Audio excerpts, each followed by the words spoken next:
अस्सलाम वालेकुम गाइस, मेरा नाम है अली और मैं अपने channel daily horror stories by Ali से आपके सामने मौजूद हूँ। मैं उम्मीद करता हूँ आप सब खैरियत से हैं, खुश हैं और कामयाब हैं। गाइस, जिन लोगों ने अब तक मेरे चैनल को सब्सक्राइब नहीं किया वो इसको सब्सक्राइब कर लें, लाइक करें और अगर हो सके तो अपने सर्कल में शेयर करें। अगर आप अपनी स्टोरीज़ को शेयर करना चाहते हैं तो व्हाट्सएप कर सकते हैं, ईमेल कर सकते हैं या अपनी आवाज़ में रिकॉर्ड करके भेज सकते हैं। गाइस, आज की जो पहली स्टोरी है ये मिस हिबा ने भेजी है और ये बताती है इनका जो ताल्लुक़ है वो भावलपुर से है। जब इन्होंने अपना इंटरमीडिएट कंप्लीट किया तो उसके बाद इन्होंने डिसाइड किया कि इनकी जो फर्दर एजुकेशन है ये लाहौर सिटी से हासिल करेंगी और इस सिलसिले में इन्होंने कोशिशें शुरू कर दी और लाहौर जाके बिला आखिर काफ़ी कोशिशों के बाद इनको एक अच्छे कॉलेज में एडमिशन मिल गया। अब इनका कोई जानने वाला या फैमिली मेम्बर या रिश्तेदार लाहौर में नहीं रहा करता था, तो इनके लिए सबसे बड़ा कंसर्न इनकी रिहाइश का था। और ये बताती हैं जो कॉलेज था इसका अपना हॉस्टल भी था, लेकिन इसका जो हॉस्टल था बज़ाहिर देखने में बहुत अबतर, बहुत खस्ता हाल था। लिहाजा इन्होंने यही डिसाइड किया कि कॉलेज के सराउंडेड एरिया में जो करीबी हॉस्टल है वहाँ पे जाके रिहाइश का इंतज़ाम कर लेती हूँ। और वहीं पे उन्होंने 3-4 किलोमीटर के फासले पे एक हॉस्टल देखा, वहाँ जाके रिहाइश का इंतज़ाम कर लिया। ये बताती हैं कि देखने में तो ये हॉस्टल बड़ा गुड लुकिंग था, बहुत साफ़ सुथरा बना हुआ था, लेकिन हैरान कुन बात ये थी कि इस पूरे हॉस्टल के अंदर ज़्यादा से ज़्यादा 10-12 लड़कियाँ थीं। हालांकि यहाँ पे तकरीबन 80 से 90 लड़कियों की जगह थी। और ये बात भी इनके लिए हैरान कुन थी कि ये जो हॉस्टल थी या इसकी जो एडमिनिस्ट्रेशन थी वो बहुत ज़्यादा ताउन कर रही थी, यानी कि बहुत कम पैसों में बहुत अच्छा रूम ऑफ़र कर रही थी। खैर, ये खुश थी कि इनको कम पैसों में बहुत अच्छा रूम मिल चुका था और वहाँ जाके इन्होंने अपनी रिहाइश इख्तियार कर ली। पूरे दिन ये कॉलेज में होती, कॉलेज से फ्री होने के बाद खाना वगैरह खाती, उसके बाद वापसी अपने इस हॉस्टल में या इस रूम में आ जाया करती। इनका जो रूम था वो 2nd फ्लोर पे मौजूद था और ये बताती कि जो 2nd फ्लोर था यहाँ पे मेरे अलावा 2-4 रूम छोड़ने के बाद एक और लड़की मौजूद थी और ये जो फ्लोर था मुकम्मल तौर पे खाली था। शुरू में जब मैं इस हॉस्टल में गई या इस रूम में गई तो मुझे किसी भी किस्म का खौफ या इस तरह की बात महसूस नहीं हुई, लेकिन जैसे जैसे टाइम गुजर रहा था वैसे वैसे मुझे एहसास हो रहा था कि हर आने वाले दिन नई नई चीज़ें मुझे पता चल रही हैं, बहुत सारे वाक़यात हैं या बहुत सारी चीज़ें हैं जो होना शुरू हो चुकी हैं। जैसे कि एक दफ़ा रात के तकरीबन 12-12:30 बजे का टाइम था, मैं अपनी फ्रेंड से फ़ोन पे बात कर रही थी कि एकदम से मुझे किसी के गुर्राने की आवाज़ें आना शुरू हुई। शुरू में जैसे नॉर्मली सब सोचा करते हैं, मैंने भी ये सोचा कि हो सकता है कोई जानवर मौजूद हो, कोई बिल्ली हो, कोई कुत्ता वगैरह आ गया हो तो वो गुर्रा रहा हो। लेकिन जब मैंने मुसलसल गौर किया तो बज़ाहिर ऐसा लग रहा था कि कुछ अजीब सी आवाज़ें हैं, जैसे कोई शदीद गुस्से का इज़हार कर रहा है या नाराज़ हो रहा है। शुरू में तो ऐसा लग रहा था ये जो आवाज़ें आ रही हैं ये बाहर की तरफ से आ रही हैं, लेकिन जैसे जैसे 15-20 मिनट गुजरे तो वैसे महसूस होना शुरू हुआ कि जैसे ये जो आवाज़ें आ रही हैं वो मेरे कमरे के अंदर से ही आ रही हैं या वॉशरूम की तरफ से आ रही हैं। खैर, मैंने जाके वॉशरूम का एरिया, आगे पीछे का एरिया चेक किया तो वहाँ पे ना कोई बिल्ली मौजूद थी, ना कोई इस तरह का जानवर मौजूद था, लेकिन ये जो आवाज़ें थी मुसलसल आ रही थी। ये बताती हैं कि इसी तरह तकरीबन 1 से 1.5 घंटा गुजर गया। मैं मुसलसल अपने दोस्त से फ़ोन पे बात कर रही थी कि इसी दौरानिए में ऐसा लगा कि डोर के बाहर कोई मौजूद है या डोर को नॉक कर रहा है। अब जो मेरे रूम का डोर था वो इस तरह से था कि उसके बराबर में एक खिड़की मौजूद थी, जैसे अगर कोई डोर पे आए तो आप खिड़की से झांक के देख सकते थे कि कौन है। तो वैसे ही जब मुझे नॉकिंग की आवाज़ आना शुरू हुई तो मैंने खिड़की से झांक के देखा, लेकिन वहाँ पे कोई मौजूद नहीं था। कुछ देर तक मैं इधर उधर देखती रही। उसके बाद मैंने सोचा कि अब सोने की तैयारी करती हूँ। अपने दोस्त को मैंने खैर बात कहा और आयतल कुर्सी पढ़ने के बाद मैं बेड पे लेट गई। ये बताती हैं कि बेड पे लेटे हुए मुझे 10 से 15 मिनट ही गुजरे थे कि एकदम से मुझे महसूस होना शुरू हुआ जैसे कि रूम के अंदर कोई चल रहा है या कोई वॉक कर रहा है। मेरी आदत थी कि मैं सोने से पहले सारी की सारी जो लाइट्स थी उनको बंद कर दिया करती थी, और वैसे ही अभी इस वक्त सारी की सारी लाइट्स बंद थीं, लेकिन वाज़े तौर पे पता चल रहा था कि कमरे के अंदर कोई है जो वॉक कर रहा है। कभी वो वॉशरूम की तरफ जाता है, कभी वो खिड़की की तरफ जाता है, गर्ज के कभी वो ऐसा लगता है कि बेड के सामने आके खड़ा हो चुका है। सच पूछें तो ये सब होने के बाद मेरी हिम्मत जवाब दे चुकी थी, मुझ पर शदीद खौफ तारी था। मुझे एहसास हो रहा था कि जैसे बहुत कुछ गलत होने वाला है। खैर, जब मुसलसल मुझे वॉक करने की आवाज़ आती रही तो मैं उठ के बैठी, मैंने लाइट ऑन की और चारों तरफ का मुकम्मल जायज़ा लिया। اور جب چاروں طرف کا مکمل جائزہ لیا تو وہاں پہ نہ کوئی بندہ موجود تھا نہ بندے کی ذات موجود تھی۔ یہ بتاتی ہیں کہ ان کا جو روم تھا اس میں 2 بیڈ موجود تھے، یعنی کہ ایک بیڈ پہ تو میں سو رہی تھی جو کہ ایک کونے پہ تھا، اسی طرح دوسرا بیڈ تھا جو دوسرے کونے پہ موجود تھا، اور اس بیڈ کے اوپر میرے کپڑے، کچھ بستر وغیرہ رکھے ہوئے تھے۔ یہ بتاتی ہیں کہ مجھے اب محسوس ہونا شروع ہوا کہ جیسے وہ جو بیڈ ہے جو خالی ہے اس کے اوپر کوئی آ کے بیٹھا ہے یا کسی کے بیٹھنے کی آواز آئی ہے۔ جیسے عام طور پہ اگر کوئی میٹرس پہ بیٹھتا ہے یا گدے پہ بیٹھتا ہے تو ایک آواز ہے جو آیا کرتی ہے، ویسے ہی میں نے آواز سنی تھی، لیکن وہاں پہ کوئی موجود نہیں تھا۔ یہ بتاتی ہیں کہ میں مسلسل میٹرس پہ غور کر رہی تھی کہ میرے سامنے دیکھتے ہی دیکھتے وہ جو میٹرس تھا ایک دم سے دبا، اور جب وہ دبا تو مجھے یقین ہو چلا کہ کوئی نہ کوئی یہاں پہ بیٹھا ہے یا موجود ہے جو مجھے نظر نہیں آ رہا۔ یہ بتاتی ہیں کہ منظر دیکھنے کے بعد میرا جو خوف تھا وہ مزید بڑھ چکا تھا، میری حالت غیر ہو چکی تھی، مجھے شدید ٹھنڈے پسینے آ رہے تھے، ایسا لگ رہا تھا جیسے میرا BP لو ہو چکا ہے۔ یہ بتاتی ہیں کہ میں سوچ رہی تھی کہ مجھے روم سے باہر نکل جانا چاہیے یا اسی فلور کے اوپر جو دوسری لڑکی موجود ہے یا تو اس کے پاس چلے جانا چاہیے، لیکن میں نے ایسا نہیں کیا۔ میں مسلسل آیت وغیرہ پڑھ رہی تھی اور آہستہ آہستہ کر کے یہ جو موومنٹ تھی وہ کم ہونا شروع ہوئی اور کم ہوتے ہوتے بالآخر ختم ہو گئی۔ کچھ دیر بعد مجھے ایسا لگنے لگا جیسے اب روم کے اندر میں اکیلی موجود ہوں اور جو بھی یہاں پہ موجود تھا وہ اس روم سے باہر نکل کے جا چکا ہے۔ خیر جیسے تیسے یہ رات تو گزر گئی، پھر اسی طرح اگلی رات آئی۔ اگلی رات سیم ٹائم پہ میں اپنی فرینڈ سے بات کر رہی تھی کہ اگین وہ ساری کی ساری باتیں ریپیٹ ہونا شروع ہوئیں، اور جیسے ہی مجھے محسوس ہونا شروع ہوا کہ کوئی ہے جو برابر والے میٹرس پہ یا برابر والے بیڈ پہ آ کے بیٹھا ہے، تو میں جلدی سے لپک کے اپنے بیڈ پہ بیٹھ گئی، بلکہ لیٹ گئی، اور جو بھی مجھے آیت وغیرہ آتی تھی وہ میں نے پڑھنا شروع کی۔ یہ بتاتی ہیں کہ جیسے جیسے میں آیت پڑھ رہی تھی ویسے ویسے مجھے ایسا لگ رہا تھا کہ کوئی ہے جس نے میری طرف چلنا شروع کیا ہے اور آہستہ آہستہ کر کے میری طرف آ رہا ہے، اور جیسے جیسے مجھے اس کے قدموں کی یا اس کے آنے کا احساس ہو رہا تھا میرا خوف بڑھتا چلا جا رہا تھا، اور میں شدید پریشانی کے عالم میں تھی کہ میں کیا کروں اور کیا نہ کروں۔ میں نے بلینکٹ اپنے منہ پہ ڈالا ہوا تھا، مسلسل میں آیت پڑھ رہی تھی کہ ایک دم سے کسی نے میرا بلینکٹ پکڑا، اور نہ صرف پکڑا بلکہ پکڑنے کے بعد اس کو نیچے کھینچنا شروع کیا، اور جیسے ہی یہ سب ہونا شروع ہوا ویسے ہی ایسا لگا میں سکتے میں آ چکی ہوں، میں پیرالائز ہو چکی ہوں، میری باڈی نے موو کرنا چھوڑ دیا۔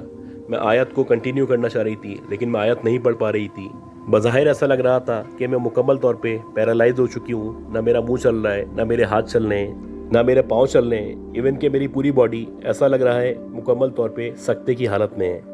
یہ بتاتی ہیں جیسے ہی یہ جو بلینکٹ تھا وہ نیچے ہوا ویسے ہی میں نے دیکھا کہ ایک بہت لمبا سا کالا سا آدمی ہے جس کی بہت ہی بھیانک شکل ہے، وہ آ کے میرے سینے کے اوپر بیٹھ گیا ہے، اور نہ صرف میرے سینے پہ آ کے بیٹھا ہے بلکہ اس نے میری گردن یا میرا گلا دبانا شروع کر دیا ہے۔ میں پوری کوشش کر رہی ہوں کہ کسی بھی طرح اس کو اپنے اوپر سے ہٹا سکوں، یہ وزن ہٹ سکے یا میں اپنے آپ کو بچا سکوں، لیکن میری ساری کی ساری کوششیں بیکار جا رہی ہیں۔ نہ میرا منہ ہل رہا ہے، نہ میرے ہاتھ ہل رہے ہیں، نہ میرا پاؤں ہل رہا ہے، ایون کہ جو کچھ میں پڑھنا چاہ رہی ہوں وہ بھی پڑھ نہیں پا رہی۔ یہ بتاتی ہے کہ تقریباً 4 سے 5 منٹ تک یہ صورتحال رہی، اور مجھے یقین ہو چلا کہ اب میں موت کی وادی میں جا رہی ہوں اور آہستہ آہستہ کر کے میرا آخری وقت قریب آ رہا ہے۔ یہ بتاتے ہیں کہ اسی دورانی میں میرا موبائل بجنا شروع ہوا، اور میرا جو موبائل تھا اس کی جو رنگ ٹون تھی وہ بیسکلی اذان تھی، اور جیسے ہی وہ اذان کی آواز کمرے میں گونجی تو دیکھتے ہی دیکھتے وہ جو آدمی تھا جو کہ بہت بھیانک شکل کا مالک تھا، جو میرے سینے پہ بیٹھا ہوا تھا، میرا گلا دبا رہا تھا، وہ دیکھتے ہی دیکھتے ہوا میں تحلیل ہو گیا۔ ایسا لگنے لگا جیسے وہ یہاں پہ موجود ہی نہیں تھا، اور جیسے ہی وہ ہوا میں تحلیل ہوا ویسے ہی میں نارمل ہو چکی تھی۔ میں اٹھ کے بیٹھی، میں نے اپنے موبائل کے اوپر سورہ بقرہ کی تلاوت پلے کر دی۔ جیسے تیسے کر کے میں نے یہ رات گزاری، اور جب صبح ہو گئی تو یہاں کی جو ایڈمنسٹریشن تھی اس کو میں نے سارا کا سارا واقعہ بتایا، لیکن یہ جو ایڈمنسٹریشن تھی وہ اس بات کو ماننے کو تیار نہیں تھی۔ وہ کہہ رہی تھی آپ کا وہم ہوگا یا آپ کو ایسا محسوس ہو رہا ہوگا، ہم لوگ سالوں سے یہ کام کر رہے ہیں، کبھی بھی اس طرح کا کوئی واقعہ رپورٹ نہیں ہوا۔ لیکن بہرحال میں نے ان کو بتایا کہ میرے ساتھ ایسا ہوا ہے، اور برائے مہربانی میرا حساب کتاب کر دیں، کیونکہ آپ کے اس ہاسٹل میں مزید نہیں رک سکتی۔ یہ بتاتی ہیں اس کے بعد جو ہمارے اپنے کالج کا غیر معیاری، خستہ حال اور پرانا سا جو ہاسٹل تھا، میں وہیں پہ آ گئی، اور اللہ کا شکر ہے کہ وہاں پہ واپس آنے کے بعد میرے ساتھ نہ اس طرح کے واقعات پیش آئے، اور نہ ہی اس آدمی کو میں نے کبھی دوبارہ دیکھا۔ गाइस, आज की जो दूसरी स्टोरी है ये बिलाल साहब ने भेजी है और बिलाल साहब बताते हैं इनका ताल्लुक गुलशन मेमार कराची से है। और 2021 में जब कराची में बहुत शदीद बारिश हुई थी तो ये जब के वाक़े का जिक्र करते हैं। ये बताते हैं कि उन्हीं दिनों इनका एक बहुत करीबी कज़न था, फर्स्ट कज़न था, उसकी शादी चल रही थी। सबकी कोशिश ये थी कि बारिश ही अपनी जगह, लेकिन शादी जो टाइम है उस पे हो जाए तो बेहतर है, क्योंकि शादी के लिए आपने बहुत सारी चीज़ें प्लान की होती हैं, बहुत अरसे से आप काम कर रहे होते हैं, चीज़ें जमा कर रहे होते हैं, इसके अलावा बुकिंग होती है, खाने का इंतज़ाम होता है। तो 11th आवर में आप शादी को कैंसिल नहीं कर सकते या आगे पीछे नहीं कर सकते। तो इनके साथ भी ऐसा ही सिलसिला था। इनके कज़न की शादी प्लान थी और पिछले 1-2 दिनों से शदीद बारिश हो रही थी और अगले 2-4 दिन तक मज़ीद बारिश होनी थी। अब जिस दिन इनके कज़न की बारात का दिन था, यानी जिस दिन उसकी शादी थी, तो इत्तफाक से दोपहर के 3-4 बजे से बारिश रुकी हुई थी और तकरीबन 9 बजे तक बारिश रुकी रही थी। ये बताते हैं कि क्योंकि बारिश रुकी हुई थी तो मेहमानों का आना या हम लोग का पहुंचना बहुत आसान था। तो सारे के सारे लोग बखुशी तैयार होके जैसे तैसे शादी हॉल में पहुंच चुके थे। ये जो शादी हॉल था ये स्टेडियम रोड पे मौजूद था और आने के बाद इन लोगों का ये ख्याल था कि अल्लाह करे खैरियत से शादी निमट जाए और बारिश ना हो, क्योंकि अगर बारिश हो गई तो इनको बहुत परेशानी हो जाएगी। ये वैसे भी गुलशन मेमार में रहा करते थे, तो गुलशन मेमार से स्टेडियम रोड का जो रास्ता है वो ठीक ठाक रास्ता है। ये बताते हैं कि वैसे ही हुआ कि जैसे ही उसकी बारात जो है वो रवाना होने वाली थी, बारिश शुरू हो गई। अब इन्होंने अपनी वाइफ को, अपने बच्चों वगैरह को गाड़ी में बिठाया और इनकी पूरी कोशिश ये थी कि जितना जल्दी हो सकता है, जितना तेज़ी से हो सकता है, ये अपने घर की तरफ रवाना हो जाएँ, क्योंकि अगर बारिश बढ़ती चली गई तो एक तो इनकी गाड़ी पुरानी है, दूसरा ये कि अगर पानी दोबारा से जमा हो जाएगा तो घर पहुंचना बहुत मुश्किल हो जाएगा। इनका ख्याल ये था कि मैं स्टेडियम रोड से होता हुआ हसन स्क्वायर आऊँगा और वहाँ से लियारी एक्सप्रेसवे पे चढ़ जाऊँगा और वहाँ से सोहराब रोड पे उतरूँगा और वहीं से फिर मेरा घर आ जाएगा। ये बताते हैं कि जैसे ही हम लोग हसन स्क्वायर के करीब पहुँचे तो बारिश इस कदर बढ़ चुकी थी कि सामने आगे पीछे कुछ भी नज़र नहीं आ रहा था। खैर, अंदाज़न मैं गाड़ी चला रहा था। मेरी कोशिश थी जैसे तैसे लियारी एक्सप्रेसवे पे चढ़ जाऊँ और ऐसे ही हुआ कि मैं लियारी एक्सप्रेसवे के ऊपर चढ़ गया। अब मैं बहुत मुतमईन था, बहुत खुश था कि बारिश जितनी तेज़ होती है होती रहे, मुझे सीधा सीधा जाना है। मैं सोहराब रोड से उतरूँगा और फिर वहाँ से गुलशन मेमार की तरफ चला जाऊँगा।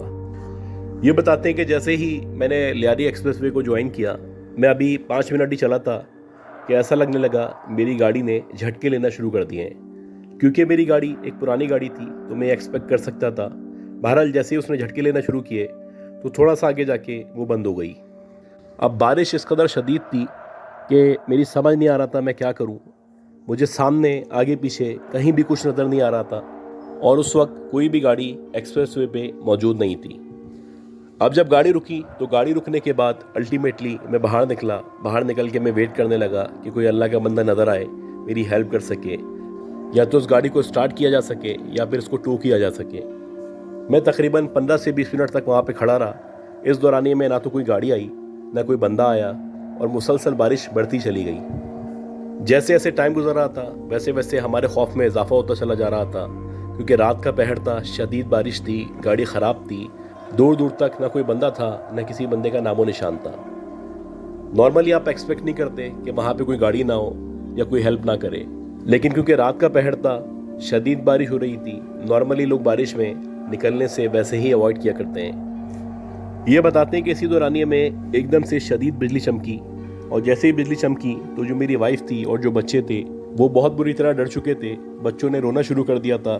एक अजीब माहौल बन चुका था। मैं भी खौफ का शिकार था। मेरी समझ नहीं आ रहा था कि अगर यहाँ पे रुकेंगे तो अल्लाह ना करे कोई चोर और डकैत इस तरह के लोग भी यहाँ पे ना आ जाएं।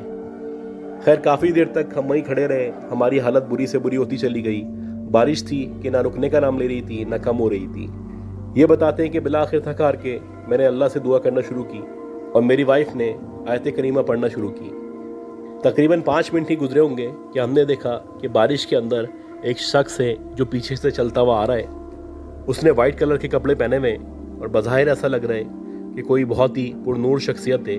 बहुत लंबी उसकी दाढ़ी है और उसका बहुत लंबा कद है। जैसे जैसे वो करीब आता चला गया वैसे वैसे ऐसा लग रहा था हमारी उम्मीदें जागती चली जा रही हैं। खैर, जब वो मुकम्मल तौर पे हमारे करीब पहुंचा तो हमने देखा कि एक नौजवान आदमी है जिसने माशाल्लाह दाढ़ी रखी हुई है। उसके चेहरे पे बहुत ज़्यादा नूर है और वो हमें देख के मुस्कुरा रहा है। اس سے پہلے کہ میں اس کو کچھ بتاتا یا وہ مجھ سے کچھ پوچھتا، اس نے مجھے اشارہ کیا، اور وہ جو اشارہ تھا وہ یہ تھا کہ گاڑی کے اندر جا کے بیٹھ جائیں۔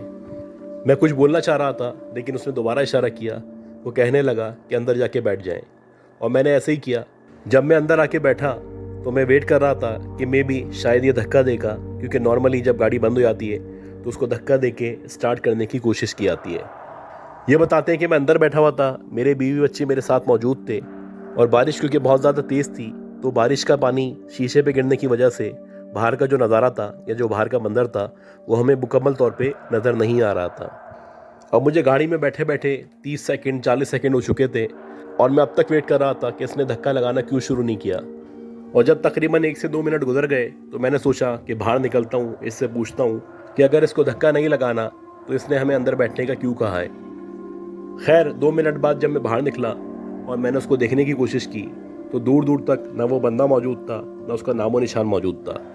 حالانکہ اگر کوئی لیاری ایکسپریس وے پہ موجود ہو اور خاص طور پہ پیدل ہو تو اس کو آتے ہوئے جاتے ہوئے بہت دیر تک دیکھا جا سکتا ہے۔ میں دوبارہ گاڑی میں بیٹھا، مجھے شدید غصہ آ رہا تھا، میں سوچ رہا تھا عجیب شخص تھا، میری مدد تو کی نہیں، الٹا مجھے اندر بٹھا کے چلا گیا۔ یہ بتاتے ہیں کہ میں دوبارہ اندر بیٹھا، اسی دورانیے میں میری بیوی نے کہا کہ آپ گاڑی کو دوبارہ اسٹارٹ کرنے کی کوشش کریں، ہو سکتا ہے وہ اللہ کا کوئی نیک بندہ ہو۔ یہ سن کے میں اپنی بیوی کو تعجب سے دیکھنے لگا، اور میں نے اس کی بات مانی اور گاڑی کو دوبارہ اسٹارٹ کرنے کی کوشش کی۔ یہ بتاتے ہیں کہ جیسے ہی میں نے گاڑی کو اسٹارٹ کرنے کی کوشش کی، پہلی ہی اٹیمپٹ میں گاڑی اسٹارٹ ہو گئی، اور نہ صرف اسٹارٹ ہوئی بلکہ شدید بارش میں ہم خیریت اور عافیت سے اپنے گھر تک پہنچ گئے۔ یہ بتاتے ہیں کہ واقعہ تو بڑا چھوٹا سا تھا، لیکن آج تک میں جب بھی اس شخص کو یاد کرتا ہوں، اس کے پرنور چہرے کو یاد کرتا ہوں، تو مجھے ایسا لگتا ہے کہ اللہ تعالیٰ نے ہماری مدد کے لیے کوئی فرشتہ بھیجا تھا، کیونکہ وہ شخص کہاں سے آیا پتہ نہیں، کہاں گیا پتہ نہیں، اور اس نے مجھے بیٹھنے کا اشارہ کیوں کیا یہ بھی نہیں پتہ، لیکن جب میں اندر بیٹھ گیا اس کے بعد میں نے گاڑی اسٹارٹ کی تو وہ ہو چکی تھی۔ کبھی کبھی اللہ تعالیٰ آپ کی مدد کے لیے اپنے فرشتے بھیجتا ہے، اور شاید میرے ساتھ جو کچھ ہوا تھا ایسا ہی تھا کہ اللہ نے میری مدد کے لیے اپنا فرشتہ بھیجا تھا۔ تو گائز میں امید کرتا ہوں جو بھی اسٹوریز میں نے آپ کو شیئر کی ہیں یہ ساری کی ساری اسٹوریز آپ کو پسند آئی ہوں گی۔ اگر آپ کو یہ اسٹوری پسند آئی ہیں تو اپنے سرکل میں، اپنے فرینڈز میں، اپنی فیملی میں ان کو شیئر کریں۔ خاص طور پہ اگر آپ نے ابھی تک لائک نہیں کیا تو اس کو لائک کر دیں، آپ کا ایک لائک میرے لیے بہت زیادہ امپورٹنٹ ہے۔ اور باقی گائز دعا کریں کہ اللہ ہم سب کو، مجھے، میری فیملی کو، سب کو صحت دے، زندگی دے، ہم سب کے لیے آسانی ہو۔ اپنا خیال رکھیے گا، اللہ حافظ۔